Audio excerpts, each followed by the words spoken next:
روش باش.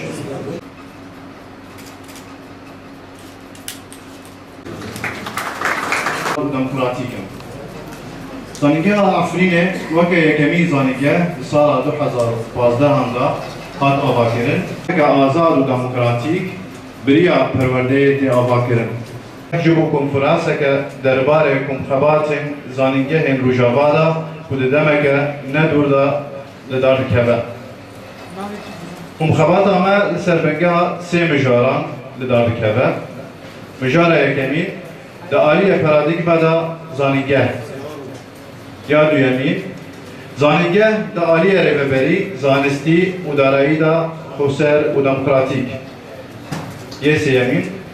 زانیگه در آلی پرگالا هندورین دا دموکراتیک و کنفدرال جبو سالبگرا ششمی یا شورش روجاوا شورش نوزده تیرمه شخص همو شهیدن یکو جیانا خوش دست داد شخص تبایی شهیدن ساخ یکو پرچاکی جان خدان جبو ام وان روشن آزاد جیان بکن و ام خواه آبا بکن از بجنا خود لهمبر تبایی شهیدن آزادی لهمبر تبایی کسین کو کداوان چه بوی جبو پیش بچوین و سرکفتن آبه شورشه دزانه بونا وان بدلا دبن لگر نرنامه می او قص بجدیت او قص بکوراهی او قص ببرپرسیاری لهم بر ارکی خواه خودی در کرد شورش بیزانست وکی مروه کی بیمجی مروه کی بیزاکیره بی تاریخ شورش بی زانست همان دمه دو وکی انسانه کی بی بوصلایی بوصلا بینینش بوجه بوب کی داره هره چاوا هره تکه به خدمتا که جوجی امدنارن میرو لسوری براستی آلوزیه کی گله کی مزن تشیان کرن چما بسد هزار انسان هاتون کشتن لبلی امنها دیسا عادتا وکی گوه سوری جارک دنیته که ببین سیستما داگرکاری و سیستما ظلمکاری روشکی وسام جیان دکن گل بر خودان دیرو کامت تیجه بر خودانیه تیجه کشتنه تیجه خوینه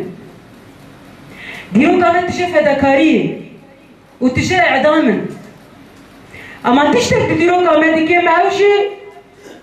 زمان ما زمان چیرو کامای تجار زمانه ما نبو زمانه که اکادمیک نبو زمانه که علمی تبو زمانه هری کبناره گله هری کبناره گوهم دوی جغرافیای روشلاتا نوین و روشلات جهان بگشتیه جیروکا زانست و سازین زانستا بلند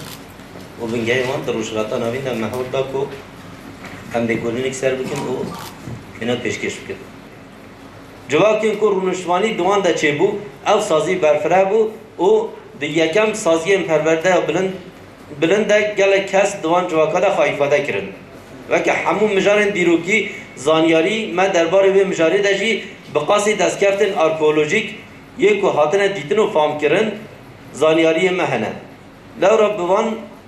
رفرانس و استدلالان امی مجارا خواه بردوام بکن لگور دانه این دیروکین آرکولوژیک یکمین میناکین سازی پرورده بلند لباجار اداب آن اداب آن ادوبا یا سومریان ده هاتیه دیتن کد زمان سومری ده جرد گوتن ادنون اونها دکاوه نواراست ده عراق ایروین ده یکم جار ویلیام هایسورد ده 1885 ده او باجار لیکولین کرد چندین زانا او لیکولینوان دن وکر جان پیترز زانینگاه پنسیلوانیا و ادگار جیم بنکس زانینگاه شیکاگوی و کسین وکوان لیکولین لسر کرن و هنک اثرین کو دیروک آوان حیات 1300 بری زاینه هبو دیتن دوان همون شهرستانیان ده پرگال چه بون باجار آوا بون یونان اکیالن دهنده کسر و هنک ده یونان اکیالن دهنده حافظ فردوسی سعدی و هر وکیلی و کرد بینی ناوه وکی ابوالعز اسماعیل جزیری مجددی رو درخستن و تحریبات اصلات دارن یه انجوا که بحث کردن جشاهن ایران یه و دمی و بگره پیناسا و جواکا و دمی بکن